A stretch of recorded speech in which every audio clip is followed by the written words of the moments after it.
So, welcome to Secret Sessions. You are our first artist of 2015. How do you feel? Still proud to be the first artist. We're proud to have you, really excited to have you on the show. 2015 as well, it started a big way for you. Yeah. BBC Sounder 2015, which is such a huge accolade. How did you react when you found that out? To be honest, originally, like when I found out, like my manager phoned me and they were like, "Oh, you're not allowed to, you're not meant to know." And then they told me, and I was like, "Oh, that's really cool," because I'd heard about it and like I knew Sam Smith and stuff were involved like in the prior year, and so that was exciting. And then like a week later, when it actually got announced, that's whenever it kicked in that it was such a massive deal, and I was in Leeds with my brother, and like we were just a bit taken aback at the whole thing.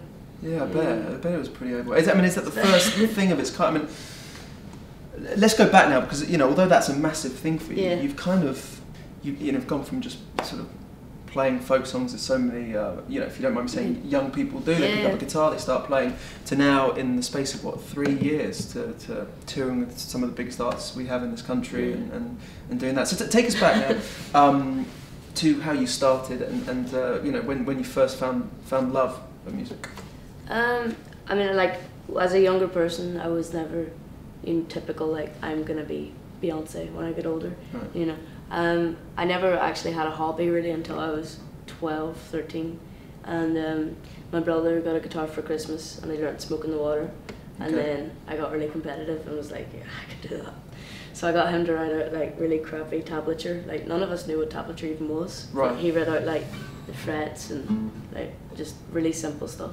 And so I learned that, and then after that I realised I could do it. I was like, this is actually really fun. That was the first time. That was the first time I ever, like, I wasn't even like a massive music head or anything. Like, I just, knew music from my parents playing Pink Floyd, and they're massive like music heads, right. And they listen to the best stuff.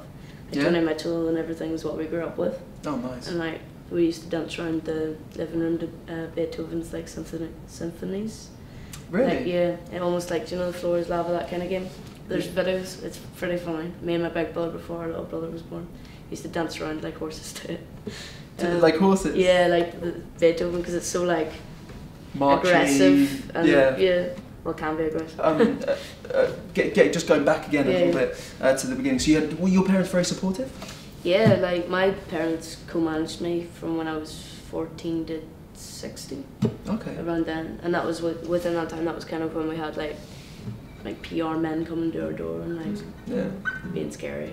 Like They didn't literally come. They literally came to my door. No way. This is the weird thing. I was like, but it was like record labels and publishing labels flying over to Derry to come say hi, and stopped in, brought loads of CDs. It's quite cool, free CDs. Also quite terrifying though. Yeah, I can imagine. Like a 15, 16-year-old like. Businessmen at your door. Yeah. And they'd stay for one night and go back to London or wherever they were originally from. Would they stay at your house or would they stay? No, they wouldn't. I was going to say. Weird. So you had again, that's such a, because you're 18 now, is that correct? So a couple of years ago you had all this stuff going on and like you said, your parents had your back, which I think is very good. And they did it very and were they good. quite tentative about it all?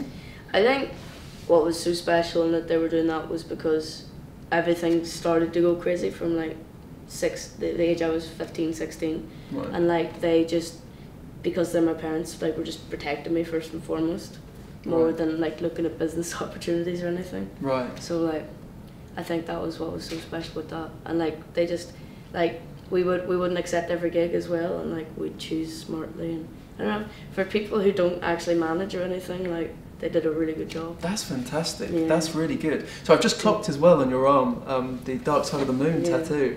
Was that quite a big album for you? That is like my favourite album. Really? It's the best album of all time. It's an incredible album. Yeah. Really good album. It associates me with a lot of people. Like my best friend is like known him since we were 5, and that's what we grew up listening to. And like my dad, my mum, and so many people I know, it's their favourite thing. I tell you what, you have very awesome parents. and so, despite all these labels and all these PR people, and I'm sure a lot of major labels after you, you've signed with probably one of the kind of most respected and I mean it's an incredible label, and the acts they have are absolutely fantastic. Yeah. So tell us about how you came to sign with Rough Trade. We were actually I played Glastonbury last summer, and like at the time of me playing Glastonbury, we were like really close to signing with a label. Right. And like literally like our lawyer had like written out the whole contract and everything was ready to go. And was this a major label? And it was a subsidiary, I think they're called, of a major label. And we were like close to that because we always wanted to go with an independent record label because just it's a better option for me, I think. You know, I like to have a lot of control of everything I do.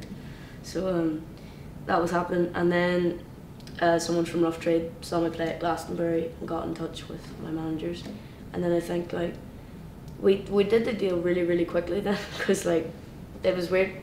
I think we spent, since I was 15 to like now, trying to figure out what we were actually going to do, and we signed a publishing deal with Universal like when I was 16, and we waited so long to sign an actual record deal and like saw all our options and everything, and then when it came to Rough Trade we'd signed in literally like 10 days or something. Really? Yeah, just because we had a meeting with Jeff and Jeanette, Jeff Travis, and like they just told us the whole Rough Trade story and like everything about it, and they were just the right people and it just felt right, so just went for it and did it. And it's the best thing I ever did. Like just their whole team is just the loveliest people, and they're just very nice. Yeah, it works in a very different way, I think. Something like Rough Trade compared to some other. It's quite like family-ish and like yeah. And then you look at the roster and the records they've released, like Smiths some and serious Strokes stuff on it. I know. And the Libertines as well. I mean, you know, some of and these they're always artists. releasing like really cool, interesting, like Mikachu and the Shapes. Have you ever heard of her? Yeah. Yeah, like she's just really interesting stuff, and they don't, you know, they're not all about I need to get those hits out. They're like this is just good music, and you should listen to it. I respect that. Well, and it makes sense. I mean, from listening to your music and from you performing as well for Secret Sessions Day, it makes sense. I think it's a good match. It's, you know, because it's, you know, what you do is it's not just straightforward folk. You know, you're doing something a little bit different, and you know, I think that's why a lot of people are very excited, and there's a lot of, dare I say, hype around you. I don't know how you feel about that word. A lot of people don't like that word, but that's why there is. But listen, thank you so much for joining us on Secret Sessions, and yeah, look forward to hearing lots from you. Come on, come on.